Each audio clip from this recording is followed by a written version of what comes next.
and welcome to our corner where we talk about the Streets of Avalon role-playing game. I'm Chris. And I'm Brett.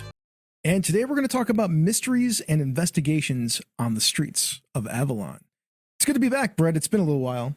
It has, man. It has. You know, one of the things when I think about mysteries and investigations, what I think is kind of funny, I remember back in my Game of BS days, Sean and I would sometimes kibitz about the fact, don't all role-playing games have investigations? Don't all games are about like, hey, who took the blacksmith's son or who did this? And my argument was always, yeah, there could be aspects of it, but it's different when it's the feature of the thing, from the story you're telling, the game you're running, when it or the whatever it is it's the purpose that you showed up at the table. I agree. I'm not just here to kill monsters. I'm here to figure something out, more Cthulhu style, right? When you play Call of Cthulhu, if you haven't, killing the monsters not normally high on your list. It's like, how do I stop the monster? I don't have to kill it. Right? How do I not get killed by the monster while I'm doing that too? Exactly. When I think about it too, I also think about the full gambit of what's possible. There's murder mysteries. There's who stole what, who absconded with whom, who's double crossing whom, all of that stuff, missing gear, people, stuff, magic. It's all there. It is all there. And there's strangely like a ton of kind of like subgenres of mystery that exist in like fiction, which fiction is one of those touch points that we tend to use for role-playing games. And I went and like looked up some ones that I think were the closest touch points for Avalon, what I've been kind of designing around.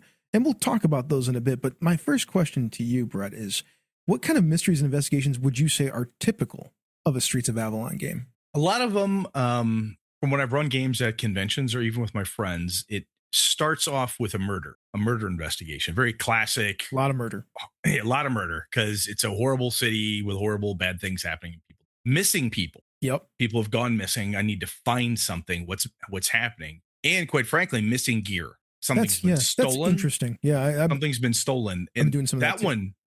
I've been using that one a lot more because one, the dead people after a while, like, it's another dead guy. It's another dead lady. Woo, When stuff is missing, though, one of the cool things that happens is there's rewards, there's double crossing, there's fences. It gets trickier because I'm no longer looking for evidence of, I'm now in where could you put a person? Where would they hide? Where would they stay? Where would they go? Now it's a matter of where is the MacGuffin? Where's the gear? Where's the piece of stuff? Maltese Falcon.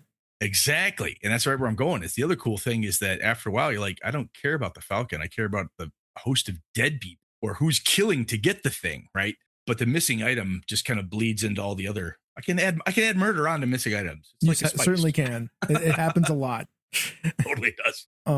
So here are some of those narrative types that I kind of looked up, and I can speak a little bit to them with the games that I've been running. I would love to hear some of your examples from the games that you've run in the past. Mm-hmm. So there's like the classic or traditional whodunit, that focuses on like the clues and puzzles, featuring like amateur sleuths solving murders in like a closed setting. And our closed setting for Avalon would be, our neighborhoods. Our neighborhoods are generally these smaller spaces inside of the larger city. And you get a lot of those like Agatha Christie style murders, right? I mean, you've watched like Glass Onion, any of the Knives Out, Glass Onion, Knives Out, the first one, the most recent Knives Out movie, the priest murder one. That was pretty good, actually. I enjoyed that. Stuff like that, Murder on the Orient Express. Mm-hmm.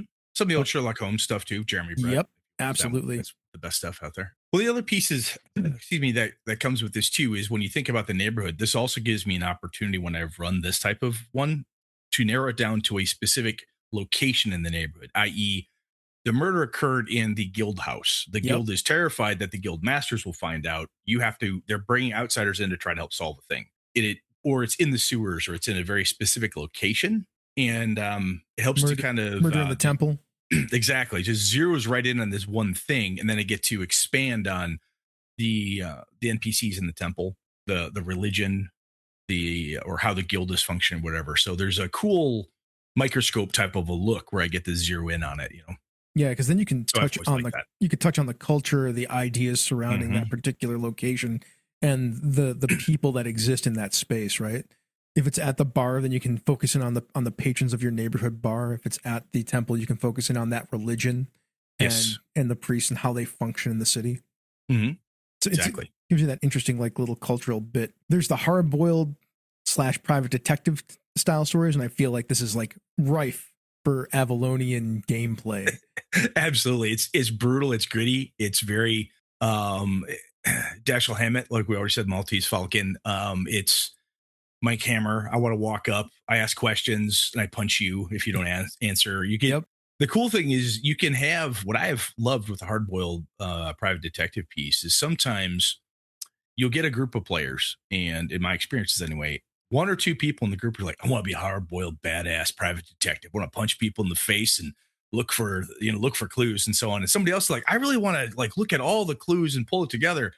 So when the group splits, the classic kind of traditional piece and then the little hard boiled pack going off doing their thing, it reminds me of the good cop bad cop thing, where the good cop's asking all the nice questions and the hard boiled son of a gun, she's out there just knocking people down, getting answers. I love that. Yeah, and I think it's great for Avalon because you can really focus on that moral ambiguity, which is a big theme of what's going on in this city, right? I mean, a city about classism and also a city about people just trying to get by. So they're just people. Like, maybe you're the heroes, but how heroic can you really be when you're trying to figure out how to, feed yourself next month? Yeah, pragmatism is big, right? And the other piece that goes in the hard boiled, that type of noir feeling is everybody's got a story. So when you go up to ask somebody, if you've ever seen, what is the dun dun dun Law and Order? So one of the things that would happen with Law and Order, any of them, is they would go from one cutscene to another cutscene, which is great. It's fun. You go, hey, we're gonna go talk to Jimmy the Snitch. Go talk to Jimmy the Snitch.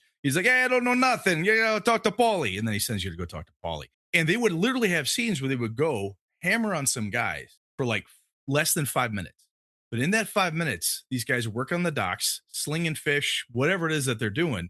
These men and women would be like, look, we're busy here. I don't know nothing, didn't see nothing. They're like, okay, fine, whatever. I got it. And they'd walk away. But in that brief instant, everybody in that small little cutscene had a personality. Everybody there has a job, a place, and a reason why they did or didn't see something. And that is a thing, right? Absolutely a thing. It is very much a hard-boiled private eye type of thing. You're going to run down dead-end leads, and you're going to encounter people that can be sound bites, blip here and there. They don't have to have full-blown stat blocks, but a lot of personalities. Yeah, and we got some tools in the game to help you figure out how to do that stuff, and some ideas for how to like improvise those things off the bat. Some of that'll be lists, some of that'll be just little ideas. Like all you need is two traits and then a motivation. Yep, and that's pretty much all you require. And then if you want to throw a voice on there or affect some sort of different kind of like conversational tone, you can do that too. Or I could just be like this. It's not that hard to change your voice just a bit to provide a character. But if you're not into doing that, then you don't have to, as long as you can just provide those kind of different traits and a motivation or two.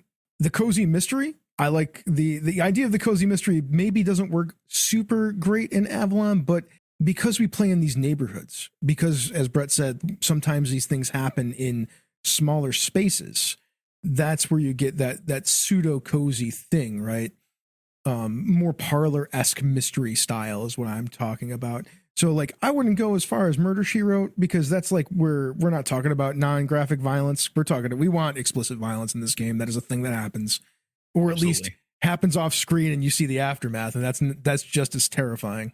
But that idea can exist where like it's a smaller space mystery, which Brett already mentioned.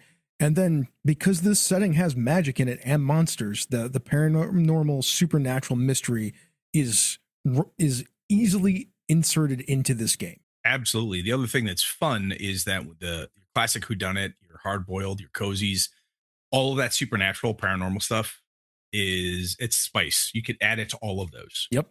If you can start with that small cozy idea. So this is how I've done that one in the past. And I've had a supernatural component to it. It's a small group of people. I stole this from a Hellboy short thing, I believe, if I remember where I stole it from. But it's a bunch of people doing seances. Elderly people, seances, back and forth. Something weird happened. Oh my gosh, what happened to Helen? Oh, poor George. It was a non-graphic violent thing. It was just spirits being very aggressive and people not knowing how to deal with it. Oh, interesting. I don't think I've ever read that Hellboy story. I remember something in there, just a couple of different pieces. Probably like picked out of a ton of different Hellboy stories or other things. I don't know. I love Hellboy, by the way. Great. Absolutely. Awesome stuff. McNoll is so good. Oh, absolutely. But that piece where you can keep it like, it doesn't have to be graphically horribly violent. Oh, granted, we love a good graphic horrible violence. Don't get me wrong, but you can have those types of small kind of cozy type of feel. Like, hey, it's a very small group of people. I'm trying to figure out why these 6 people have this problem, and then and it's ghosts. It could be spirits, It's restless ghosts. dead. It could be Old Man Jenkins. Whatever you need to have. Yeah. So let's talk about a little bit about some of the examples from our games that, so people get an idea of what we're talking about and how we'll talk about sort of how they work next episode, but more about what kind of investigations have you put forward? What are some of your favorites? So one of my favorites was I think I may have mentioned this already. Penangalon. It is from Philippines, the vampire, that floating head with all the organs hanging out of it. The crew is working on the guys are going through their adventures. They're finding odd things are happening, and it turned from who killed so and so, who done it, what happened here, and then they get pulled into the bargemen and their faith and what the bargemen are worried about, because this is an ancient evil that the bargemen, when they came here, accidentally, inadvertently brought along with them. So they're like, oh crap, it's here again, son of a gun. So there's young bargemen like, I don't know, it's no big deal. The old people say it's a thing. And there's elderly bargemen going, we don't want to talk about this. So it was very much a crack the code of what the heck is going on. And then of course they found out that there's twins. They're twin Penangalons, if I'm saying the word right. And one was not quite so evil, had fallen in love with this guy. It was a twist on my I like that. my dead blacksmith story. And and there was another one who was like, nope.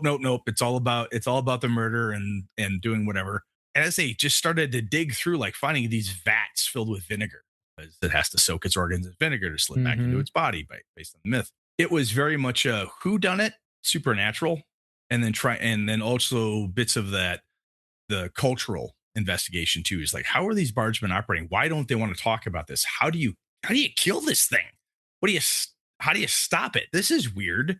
Can we use silver to silver work, iron stakes through one of its weird ganglion things hanging off of its neck? What do you do?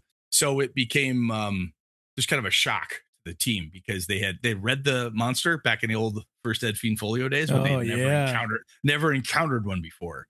So good. But that was the first time I pulled that monster out. But I really focused hard on whodunit supernatural. Nice.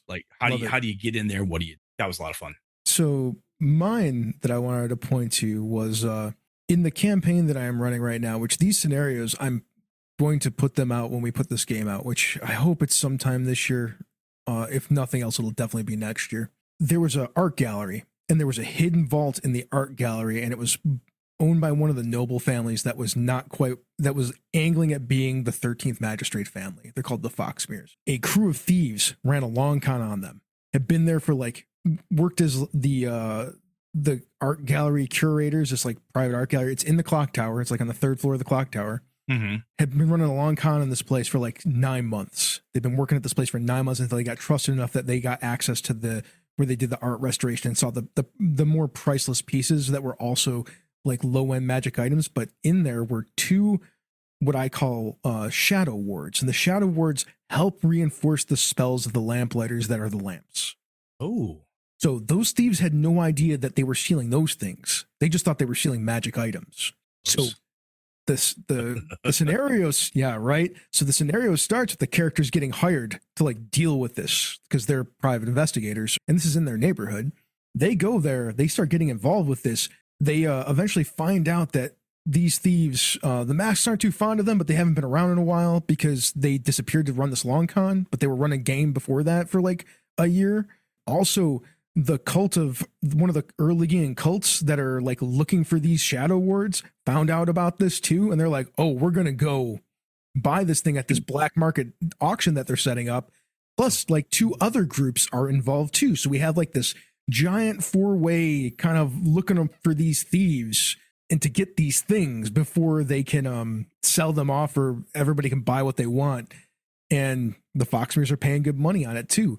So the player characters eventually catch up with one of these thieves. One of the player characters has a kid. He's 12, who's a street rat, who is a good friend of he's raising him. Right? Okay. Very good father thing. He actually had him run out and like do some reconnaissance work with the other street rat kids in the neighborhood, and they found one of these guys, and that guy hit that kid. Boy, did they not treat that guy very well. Dragged him down into their basement. They own like a firehouse. Oh, God, that's So they call it the fire hose. So they have him in the basement, but they beat him pretty good, but they don't like kill him or anything like that. Pella Foxmere, the noble that had her gallery raided, who's in charge of that gallery, she shows up and pours acid in the guy's eye to get him to tell the story, and they couldn't handle that. So they're like making psyche checks to see if they can guard by it or whatnot. And that's she awesome. Don't care. She's a noble. Like, she's like, I want my stuff back. Because exactly. I mean, it would hurt their standing as a family in a huge way. So there's like all this stuff going on, all that Shades of Grey stuff that you were talking about, right? Yep. Eventually the thieves show up to try to get their friend back, can't do it, and just take the stuff and bail. And the reason that happens, because there's a timer on all these scenarios that I run. It's part of the worksheet. You'll see it. Mm-hmm. But the timer ran out on them before they found the person. They had like before they found the crew's like hiding place. They had one last roll as a group, like to streetwise their way to get to the place before they bailed, and they just failed and they lost. That's awesome. Those wards are in the wind still like 3 scenarios later. They're looking for them. Like they're doing downtime stuff to try to find them, but they haven't found them yet. So in our original Streets of Avalon stuff, I had Iron Shoes and Blacksmith's Folly. And those are both basically finding missing kids. Yep. Iron Shoes, monster hunting. And then the other one is Blacksmith's Folly is like, okay, who did what? Why are these people dead? Oh my God. And that one's very depressing because it ends badly. There's not a whole lot you can do. One of the fun things I have found with the mystery is that a good mystery takes, and a good mystery / investigation gets everybody in the party working together towards a goal, which is why I love kicking off a campaign with this type of thing. Everybody's involved. They're being brought in. I have had stuff stolen from a Temple of Hermes, and by God, the Temple of Hermes will be, fuck hell no, we're not going to let anybody just know we did this. We bring in a couple of troubleshooters off the record, bought by this guy. We're going to help you figure this out. If you look at our original All-Star podcast that we did, when we kind of podcast, when we pulled that stuff out, that's a, what is this? What's in the box? What's the thing? It's a MacGuffin, and it's designed specifically to help everybody tell their personal story. Now, I didn't have the mechanisms that we have now in this new game system, which I think make that story even better. But having the tools we have now, when you start off with an investigation and mystery, everybody's like, ooh, this is what all the town's talking about. This thing was stolen. This is a big deal. Somebody's dead in a neighborhood where everybody knows everybody. Todd's dead. Mary's dead. Their kids are dead. The fuck? Everybody kind of comes out. So you got to help solve this problem. You get to know each other. Everybody gets to figure out what's going on. And your characters get these wonderful opportunities to be themselves. You get to feel that character grow into a little bit through that investigation. And as that grows out, depending how long that mystery lasts, you get to tell all these wonderful little stories with your character. Yes. Which is the hard-boiled part where Vassar finds his ex-boyfriend. Kev's character, oh my God, I got to take care of these kids across the street because so-and-so got shot in the head. Ah, shit, I got to deal with this. Ah, crap, my kid is actually cut her. Son of a bitch. All of that stuff happens in a hard-boiled setting. You get to tell all those wonderful stories. And I think that's one of the reasons why I use them a lot to start off an Avalon campaign, because it's an immediate hook. Like someone's dead. Everybody wants to solve the murder mystery. That's just classic. Or something's stolen, whatever the case is. It's just such a beautiful opportunity to get in there and really feel what Avalon is about in the neighborhoods. I think so. It's a lot of fun. Well, I don't have anything else to talk about on this one. Do you? No, man, I think we're good. I can't emphasize enough how much fun they are to start with. And you don't have to stay in Mysteryland the whole time, which is a beautiful place to get the party started. Short campaign, obviously solve that mystery. Doesn't bleed into the next mystery or whatever. But they also bleed into all the other fun stuff. Paranormal, supernatural. Next thing you know, you're hunting monsters, man. That's true. It's fun. It's always fun. Thank you for listening to Under the Lamplight, the Streets of Avalon role-playing game podcast. If you enjoyed the show, please like and subscribe on YouTube. You can pick up the playtest version of the game, which I've done my best to give a slightly nicer layout with some art at polygamero.us. The link is below. And we'll see you under the lamplight next week.